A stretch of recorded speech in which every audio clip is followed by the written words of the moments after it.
जय जगन्नाथ। आज आम शंकर भगवानଙ୍କର ସେହି द्वादश नामକୁ पाठ करिबा। तेबे आसंतु शंकरଙ୍କୁ मन भरी भल पाइबा। ये होचंती पश्चिम मुखा नीलकंठेश्वर।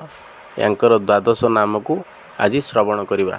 जय जगन्नाथ। ओम नमः शिवाय। ओम प्रथमं च महादेवं द्वितीयं च महेश्वरं तृतीय शंकर नाम चतुर्थं च वृषभध्वजः पंचम कृत्तिवासं च षष्ठं कामनाशन सप्तम देवदेवस नीलकंठं मथाष्टमं नवम ईश्वर नाम दशम पार्वती प्रिय रुद्रमेकादश नाम द्वादश शिवमुच्युते।